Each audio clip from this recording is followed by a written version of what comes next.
al escuchar todo lo que ha sido una preocupación, no solamente por esta comisión, sino por el país, por los ciudadanos ecuatorianos que comúnmente no conocen, no saben del proceso y la industria petrolera, y eso ha sido una de las preocupaciones, que muchas de las veces hemos hablado de las resistencias, las luchas, porque aquí no hay una aclaración, no conocemos, la gente común y corriente no conoce esta realidad.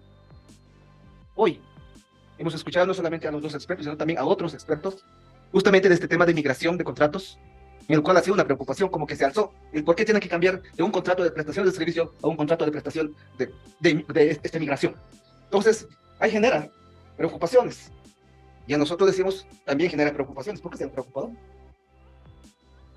Cuando eso sucede, sabemos muy bien que hay escándalos. Me imagino que cuando hay escándalos es porque hay algo. Y eso es lo que hemos preguntado, igual a la Contraloría. Y hemos pedido a la Contraloría las explicaciones, qué está pasando, se han revisado, se han hecho las auditorías a estos contratos petroleros.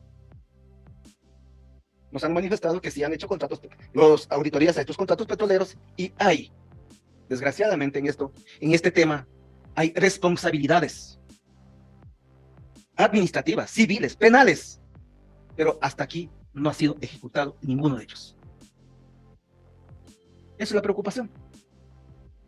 O sea, el boom petrolero, por supuesto, en manos de los expertos petroleros que explotan allá en esos campos. Cuando me dicen que desde el año 2010 en adelante hasta 2018 ha habido un buen ingreso petrolero, y regreso a ver a mi región amazónica, regreso a ver a las provincias amazónicas, y hago la pregunta, ¿no? Imagino que los de Petroecuador conocen, saben muy bien cómo están las vías amazónicas. Imagino que sí saben. ¿Cómo está la vía Loreto-Coca? ¿Cómo está la vía Baeza-Laguagrio? Sí nos preocupa bastante, ¿no? O sea, ¿cuántos años de explotación petrolera y cómo estamos? ¿Cuál es el nivel de desarrollo cuando la explotación petrolera, los recursos petroleros salen de allá y nunca regresan? Y se regresa es por gotas. En muchos lugares ni siquiera ni gotea. Y eso es la preocupación de la región amazónica. Por eso, sabemos, estamos bien claros. Yo creo que de este tema de migración estamos bien claros y vamos a hacer lo propio, el trabajo nuestro como asambleístas, la fiscalización correspondiente, esa es parte del trabajo que estamos haciendo, la fiscalización. Y también me preocupa, hoy se habla solamente de los contratos de exploración, de explotación petrolera. No se habla, me imagino, y la pregunta que hago es esto.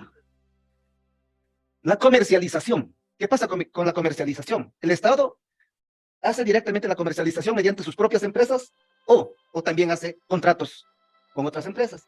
¿Qué está pasando ahí? De eso no nos preocupamos todavía. Solamente de esta migración nomás estamos preocupados. Entonces, la pregunta que quiero hacer es, ¿hay contratos o no hay contratos de prestación de servicios de comercialización? ¿Existen eso? Y si hay, ¿cuántos contratos lo tienen? Y se dice, cuando en su momento fuimos los que dijimos en su momento, ¿por qué no repotenciar al oleoducto transecuatoriano y no entregar a manos a OCP? Hicimos algunas acciones, no nos tomaron en cuenta ya los que hacen bulla, finalmente lo entregaron. Y ahora con esta información que dicen que en el 2024, en enero, ya fenece el contrato. Yo creo que ahí tenemos la gran posibilidad de decir, hasta aquí nomás el contrato, y eso regresa al Estado, para que el Estado administre todo esto.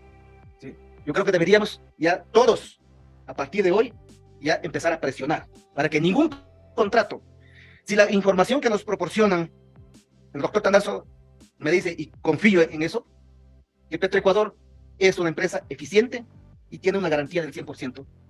Entonces, ¿para qué contratarlo? ¿Para qué hacer contratos a otras empresas transnacionales pudiendo asumir nuestra empresa ecuatoriana? Y ahí, por supuesto, tiene que haber contratos para ciertas actividades puntuales. Claro, hay que repotenciar la economía ecuatoriana. Siempre aquí prevalece la economía de otros países, de otras empresas han venido a nuestros territorios. Yo soy de la provincia de Pastaza, del bloque 10. Igual se han ido algunas empresas petroleras ahí, ahora está el Luz Petro, que también quiere seguir explotando nuevos campos ahí, el campo Plan, me imagino que ustedes conocen muy bien, y hemos dicho, oh, esperen, a ver, ¿cuál es el nivel de desarrollo que está al otro lado de otra vía, que es Villano, y ahora quieren entrar a mi pueblo, que es Arajuno, desde la explotación petrolera hasta acá, la vía? Yo quisiera que los funcionarios del Petroecuador, cualquier funcionario del Estado, vaya por tierra, por el carretero, para sentir esa necesidad. Muchos se van solamente en helicóptero, en aviones, y no conocen en qué estado se encuentran estas vías. Unos hablar sentados desde acá y no conocer la realidad amazónica. Obras en salud, obras en educación. Desgraciadamente, allá no lo tenemos. Y si lo hicieron, en su momento sus obras, en estos momentos no lo sirven. Yo quisiera echar la fiscalización, y esto estoy metiendo en estos momentos la fiscalización de algunas obras de milenios que se hicieron, casi ya no sirven. En mi provincia, el Hospital General Puyo, estamos pidiendo toda la información, porque igual hay goteras, todas las cosas. Digo, ¿y qué pasó? Tanto recurso hubo y ¿qué sucedió? Esos tipos de contratos, se supone que eran gracias al ingreso petrolero, todo eso, pero no ha habido ese cambio sustancial que se quiere para la región amazónica. Eso estoy hablando como asambleísta de mi provincia. Los hermanos de Sucumbíos, igual, han manifestado su inconformidad. De Orellana, igual. Entonces, una de las preocupaciones que tenemos, que la industria petrolera, por supuesto, ha permitido el desarrollo de nuestro país, pero a otras regiones, pero no a nuestras regiones. ¿Sí? Por eso es importante y necesario que aquí, con todas las informaciones que ustedes están facilitando, y nosotros vamos a seguir recabando más informaciones con todas las autoridades, con todos los expertos petroleros, para en sí transparentar toda la información de la era petrolera, si es posible. ¿Sí? Porque aquí, como hace rato dije, es un escándalo que Petroecuador tiene contratos con sobreprecios y así sin número de cosas. Y la Contraloría ha hecho lo propio y manifestado que sí hay responsabilidades. Entonces, y eso también es responsabilidad de cada uno de los organismos de control. Y nosotros desde la Asamblea vamos a hacer lo propio hasta que esto se cumpla y que todos los procesos, los responsables de esto, tienen que rendir cuentas al Estado. En ese sentido, pues más bien, de mi parte, señores expertos, gracias más bien por aclarar algunas dudas que de pronto teníamos. Estamos bien claros qué es lo que hay que apostar y las sugerencias que ustedes nos dejan, que los contratos que hoy se tienen es beneficiosa al país, y así lo haremos y así recomendaremos en nuestros informes, para que el Estado, para que el gobierno respete y para que no entregue en bandeja a las empresas transnacionales, sino sea por la dignidad del país, que haya un respeto a los ciudadanos ecuatorianos y asimismo a los responsables de Petroecuador. Pongamos la camiseta tricolor, no solamente pongamos cuando juega Ecuador en los mundiales, no solamente ahí, ¿no? Pongamos siempre la camiseta todos los días, desafiando ese reto para el desarrollo del país, porque el petróleo seguramente no todo y siempre va a existir, terminará el petróleo, pero ¿de ahí qué va a pasar? ¿Qué sucederá? Y en esto quiero aprovechar, igual es una pregunta que quiero hacer, porque en su momento cuando querían explotar en los campos Ixpingo, Tambococha y Tiputini, decían si no permiten explotar esos campos, los peruanos van a explotar desde abajo. Y decíamos, ¿cómo es esto? ¿No? Claro, uno no conoce la tecnología, la industria. Si es así, ¿por qué están perforando? Lo que pasó hoy con el pueblo Cofán. Si hay esa tecnología, si tienen uno o dos campos y ya está perforado, ¿por qué no explotan solamente de ahí nomás? Si es que hay esa tecnología. Me refiero que alguna vez me dijeron que era una tecnología de Racing o algo así. ¿Ya? Pero sin embargo, van perforando hacen nuevos pozos petroleros. Eso me hace pensar que todavía no hay esa tecnología. Si así fuera, deberían hacer eso. Solamente de un pozo y hacer lo que otros a mí me han comentado. Y pongo este ejemplo en Arajuno, en mi cantón, en la provincia de Pastaza, dicen lo mismo. De allá de otro pozo le van a sacar. Digo, sácame, porque no quiero que me contaminen mi espacio de nuestro territorio que tenemos ahí. Pero insisten, perforar ahí, pues quiere decir que no hay una tecnología. Pues tratan de convencernos de que de allá están sacando y los peruanos van a sacar. Eso lo dijeron casi más de 10 años atrás. Entonces quiero saber a ver si en verdad hay esa tecnología en nuestro país o en otros países existe esa tecnología. Es una pregunta adicional que quiero salir de esa duda que yo tengo. Muchas gracias. Sí, asambleísta, yo trabajé en Villano casi 10 años, entonces conozco bien el campo y claro, es un proyecto interesante. Recuerde que no había vía ahí y volamos helicópteros para preservar el bosque casi 8 años.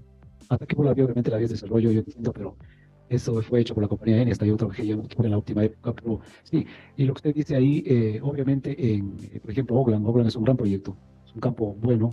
Nosotros acá estamos bendecidos, acá los técnicos es difícil que se equivoquen y saquen un pozo seco, ¿no? Hay que ser pero muy malo para hacerlo, ¿no? Y casi todos son buenos. Entonces, el país es bendecido desde ese punto de vista. La tecnología que te habla, hay pozos muy profundos, los rusos hacen pozos de 400, perdón, de 14 kilómetros, pero no son rentables. En la parte de la tecnología horizontal sigue siendo complicado, las interferencias son más o menos 500 metros entre pozos, ahí se pueden robar entre ellos, ¿no? Y uno va, cuando ya los reservorios como villanos ya se van agotando, va poniendo pozos en la mitad, y al final le roba al uno, le roba al otro, pero es bueno para producirlo lo más rápido posible. Esa es la idea, y yo sí aprovecho el espacio suyo y la cuestión sobre todo de obra, porque el abogado dijo algo el abogado Tandazo dijo algo muy real, ¿no? O sea, el petróleo es desarrollo, nosotros estamos en este momento en un problema como Ecuador, a pesar de tener tantos recursos, nuestras reservas son bajas, no hemos logrado reemplazar reservas en 10 años, no al 50%, cuando normalmente se reemplazan al 100%, y eso es porque no hemos hecho sísmica. Yo entiendo la cuestión de las comunidades, pero hay muy buenos ejemplos, sobre todo de intracampos, donde se ha hecho un buen trabajo en las últimas rondas con la comunidad haciendo sísmica. Tenemos que pensar en que las comunidades nos ayuden, trabajen con nosotros, y el petróleo está ahí, porque las reservas probadas van a 7 años. ¿Qué hacemos después? Si no lo hacemos ahora, si no hacemos exploración ahora, si no nos vamos al Sur Oriente, y ahí el economista del Sur Oriente, en la parte de la Flecha Negra, que usted recuerda, lo que está la parte del Perú, es crudo liviano. Obviamente crudo pesado, pero también la Flecha Negra tiene ahí muchísimo petróleo y eso es el futuro, ¿no? Entonces sí es importante, ustedes también, hay que trabajar de la mano. Obviamente el petróleo es desarrollo y, como decía, está como difícil, no se puede reemplazar, ir a una transición si no es a través del mismo petróleo y del gas, ¿no? Pues yo solo les dejo este mensaje: la preocupación nuestra como compañía de petróleos nacionales, la soberanía energética del país, y eso está complicado si no trabajamos de la mano y hacemos exploración. Sí, señor Tandazo, por favor, si fuera tan amable.